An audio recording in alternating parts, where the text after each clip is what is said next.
Varicose veins కి సరైన చికిత్స కోసం సంప్రదించండి ఎవిస్ హాస్పిటల్.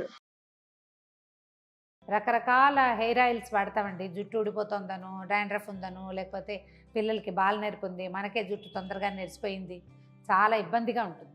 అయితే రకరకాల నూనెలు చేసుకుంటాం. మందార నూనె, ఉసిరి నూనె ఇంతకుముందు ఒకసారి చేసి చూపించాం. ఇంకొక మంచి పాతకాలపు నూనె ఒకటి చేసి చూపిస్తానండి. సింపులే, జస్ట్ దాని మీద మనకి ఐడియా ఉండాలంతే. ఇదివరకటి రోజుల్లో ఏం చేసేవాళ్ళమంటే ఆవ నూనె తెచ్చి, మనకి ఆవాలకి నూనె దొరుకుతుంది, మనం అసలు వాడం దాన్ని. నార్త్ ఇండియన్స్ బాగా వాడతారు. ఈ ఆవ నూనెలో గోరింటాకు రుబ్బి వేసి దాన్ని బాగా మరిగించి ఆ నూనె రాస్తే పిల్లల్లో బాల నేర్పిపోతుందని తెచ్చి చేసేవాళ్ళం. కానీ అది మడ్డిగా ఉండి పిల్లలు రాసుకునే వాళ్ళు కాదండి. ఏదో కొత్తలో రాసుకుని తర్వాత దాన్ని వదిలిపెట్టేసేవాళ్ళు. ఇక మేమే దాన్ని పారేసుకోలేక ఏదో స్నానం చేసేటప్పుడు తలకు రాసుకునేవాళ్ళం. కానీ పిల్లలు రాసుకోవటానికి ఒప్పుకుని మనకు కూడా క్విక్గా డిఫరెన్స్ కనపడేటువంటి మంచి నూనె చెప్తాను. హెయిర్ డార్క్గా అవుతుంది. మామూలుగా కొంచెం రెడిష్ హెయిర్ ఉంటుంది చూడండి, వాళ్ళకి కొంచెం ముదురు రంగు వస్తుంది. పిల్లల్లో బాల నేర్పు ఉంటే ఆ బాల నేర్పు తగ్గుముఖం పడుతుంది. అంటే తెల్లగా ఉన్న స్టాండ్స్ అన్నీ నలుపైపోతాయి అని నేను చెప్పను, కానీ కంటిన్యూస్గా వాడితే ఈ చుట్టుపక్కల ఉన్న జుట్టు అంతా చక్కగా డార్క్గా ఉంటుంది, బాగా నునుపుగా మంచి మెరుపు ఉంటుంది, చాలా బాగుంటుంది. 1-2 సార్లు చేసి చూస్తే మనకు తెలిసిపోతుంది. స్టవ్ వెలిగించి ఒక ఇనప బాణలు ఏదైనా పెట్టుకోండి. ఇలాంటి పనులు ఏమైనా చేసేటప్పుడు మనం వంటకు వాడే పాత్రలే వాడుకున్నా బాగా శుభ్రంగా ఓసారి తోమి ఆరిపోనిచ్చి మళ్ళీ తోమి అట్లా 3-4 సార్లు తోమేసి అందులో ఉన్న కారము, చింతపండు రెసిడ్యూస్ ఏమైనా ఉంటే వాటిని పోగొట్టేసుకోవాలి. అవి ఉండనివ్వకుండా చూసుకోండి. లేదా ఈ పనులకు ఏదైనా ఒక ప్రత్యేకంగా హెన్నా కోసం అట్లా అట్ట పెట్టుకుంటాం కదా, అలా ఒక చిన్న పాత్ర పెట్టుకున్నా సరే. ఇది మనం దీనికంటే ఈ నూనెకి కొబ్బరి నూనె వాడకూడదు మనం, ఎందుకంటే కొబ్బరి నూనె సీజన్స్లో గట్టిగా అయిపోతుంది, మనకు అది పనికిరాదు. నువ్వుల నూనె చాలా మంచిదండి. కొంచెం ఆముదం కూడా వేసుకోగలిగితే బాగుంటుంది. ఒక 1/4 కిలో నువ్వుల నూనె చూపిస్తున్నాను నేను. మీరు ఏదైనా బ్రాండ్ వాడే అలవాటు ఉంటే నువ్వుల నూనె అది వాడుకోవచ్చు.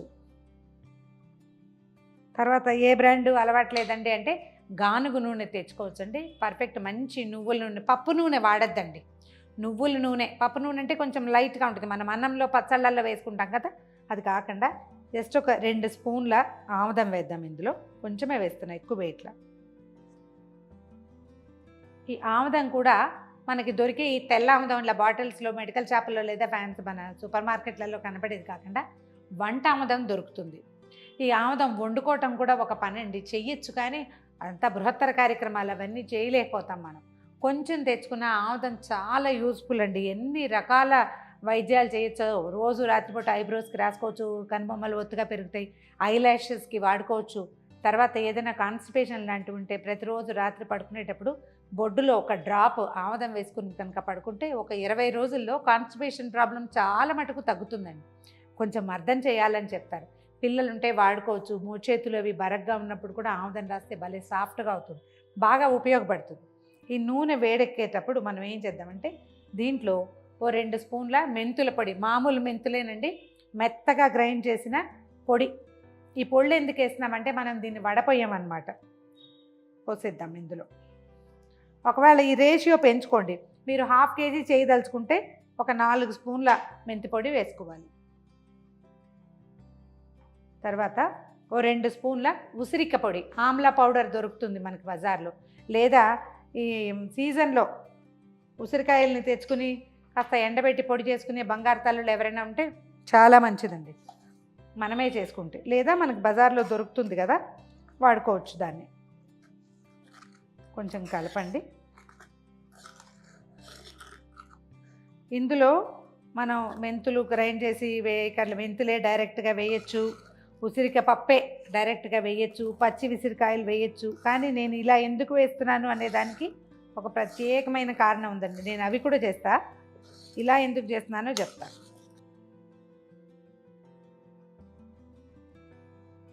ఇందులోకి మనం మూడో పదార్థం ఏమేస్తామంటే గోరింటాకు పొడి, హెన్నా పౌడర్ మనం వాడుకుంటాం కదా, అయితే ఇది కొంచెం మంచిది, చూసి తీసుకోండి.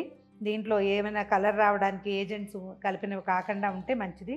నేను మా ఇంట్లో చేసినప్పుడు మాత్రం వరండాలో తులసి మన ఇదొకటి ఉంది, దాన్ని ఏమంటారు, గోరింట చెట్టు, మా అక్కయ్య వాళ్ళ వరండాలో, అక్కడి నుంచి పట్టుకొచ్చానండి. ఇంత ఆకు తెచ్చి ఎండబెట్టి అది బాగా జల్లిచ్చి బోళ్ళంత వ్యవహారం చేసా, కానీ చెయ్యొద్దు. పొంగుతున్నట్టు అనిపిస్తుంది, కంగారు ఏం లేదు కొంచెం, అందుకని పెద్ద పాత్ర పెట్టుకోవాలి. సిమ్లోనే ఉంచండి దీన్ని. ఈ మనం వేసిన పొళ్ళు ఎక్కడైనా బరగ్గా అంటే ముద్దలాగా ఉన్నాయేమో చూసుకొని కలిపేసి.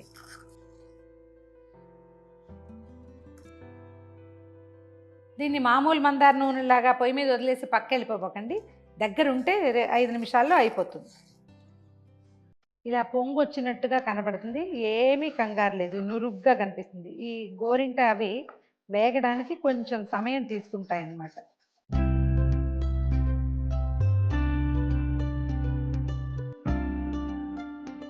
మంచి నువ్వుల వాసన వస్తుందండి, మెంతి వేగిన వాసన బాగుంటుంది.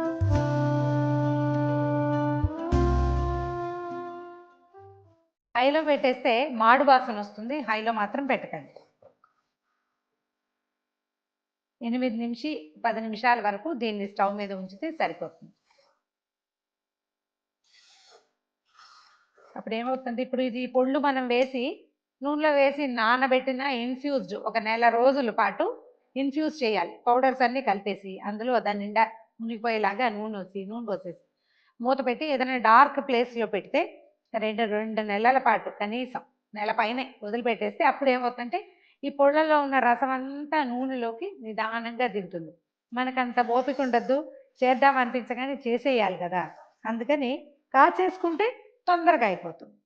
ఇదో చూడండి, నురుగు ఇందాకటికి ఇప్పటికి తేడా వచ్చేసింది.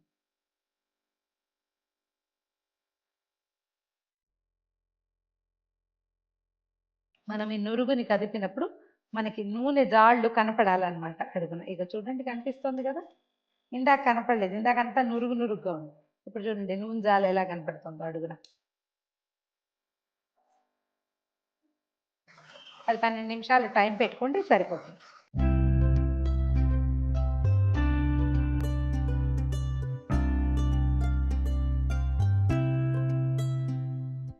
నురుగంతా పోయింది, మొత్తం నురుగంతా పోయి నూనె తెరులుతూ కనిపిస్తుంది మనకి, ఎంత డార్క్ కలర్ వచ్చిందో చూడండి. ఈ సమయంలో స్టవ్ ఆపేసేద్దామండి. దీన్ని దించి ఇంకా మాడిపోతుంది, పక్కన పెట్టేసుకోవాలన్నమాట. నూనె పూర్తిగా చల్లారిపోయిందండి, చూడండి ఎంత బాగా వచ్చిందో. ఈ గసిలాగా ఉంది కదా, దీన్ని ఇంకా వడకట్టం, మనం ఇలా ఉంచుకునే దీన్ని వాడుకోవాలి. అడుక్కి చేరుతుంది. ఈ రాసుకునేటప్పుడు కొంచెం అలాగా, ఇది ఎట్లా అంటే నూనెలో చెయ్యి ముంచి రాసుకోవాలి. మామూలుగా మనం ఏం చేస్తాం, వాటిలో చేతిలో పోసుకుంటాం, ఈ నూనెకి మాత్రం స్పెషల్. చూడండి ఇందులో పోస్తాను, అప్పుడు మీకు కనిపిస్తుంది క్లియర్గా.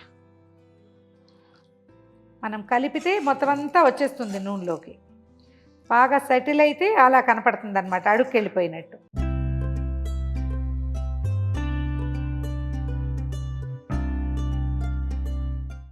ఇదిగోండి మన నూనె. చేతికి చూసారా ఒక చిన్న నలుపు కనిపిస్తుంది, దీంట్లో ఇలా చేయి ఉంచి రాసుకుంటే మనకి ఆ గసి కూడా మన చేతికి వస్తుంది. చేయి చూడండి ఎలా కలర్ వేరేగా కనిపిస్తుంది ఇట్లా. ఇది మనం ఏంటంటే ఇందులో వేసే పదార్థాలు సాధ్యమైనంత మెత్తగా ఉండాలి. ఒకసారి గ్రైండ్ చేసి తర్వాత ఏం చేయాలి, జల్లించి వస్త్రకాళితం చేసి అట్లా మృదువుగా చేసుకుంటే మెత్తగా ఉండాలి పిండి, అప్పుడు బాగా కలిసిపోతుంది. ఇదేం లేదు, తల లోపలికి వేళ్ళిపోనిచ్చి బాగా మర్దం చేసేసి ఉంచుకోవచ్చు. ఒకవేళ స్కూల్కి వెళ్ళే పిల్లలైతే, నేను ఒక పాపను చూశానండి, అనంతగిరి వెళ్ళినప్పుడు కనిపించారు. తల్లో ఒక పాయ అంతా తెల్లటి పాయ ఉంది, ఒక 13-14 ఇయర్స్ పాప, చిన్నపిల్ల పాప. ఏం చేస్తారు, ఏదో హెన్నా పెట్టి మేనేజ్ చేస్తూ ఉంటారు. ఇలాంటివి ఏమైనా ట్రై చేసి రాయగలిగితే కొంత కలర్ మారటానికి అవకాశం ఉంది, ట్రై చేసి చూడండి. ఇది మనం రోజువారీ పిల్లలు స్కూల్కి వెళ్ళే పిల్లలకి రాయొచ్చు. తక్కువ రాయండి, బాగా ఎక్కువ నూనె రాసేయకుండా కొంచెం లైట్గా రాయటం. ఈ శనాదివారాలు, శుక్రవారాలు, ఎప్పుడో సెలవులు ఉన్నప్పుడు, పండగల్లో సెలవులు ఉన్నప్పుడు తలస్నానం చేయిస్తాం కదా, అప్పుడు బాగా మర్దం చేసి కొంచెం నూనె ఎక్కువ రాసి 2-3 గంటలు నాననిచ్చి తలస్నానం చేయించండి. కొద్ది రోజుల్లోనే, ఒక 3-4 నెలల్లోనే కలర్ చాలా డార్క్గా అయ్యి కనపడుతుందండి. ఇది కొత్త వంటకం కాదండి, సంవత్సరాల తరబడి మా ఇళ్లలో వాడుతున్న రెసిపీయే. ప్రయత్నం చేసి చూడండి, దీని రిజల్ట్ కూడా నాకు పక్కాగా తెలుసు.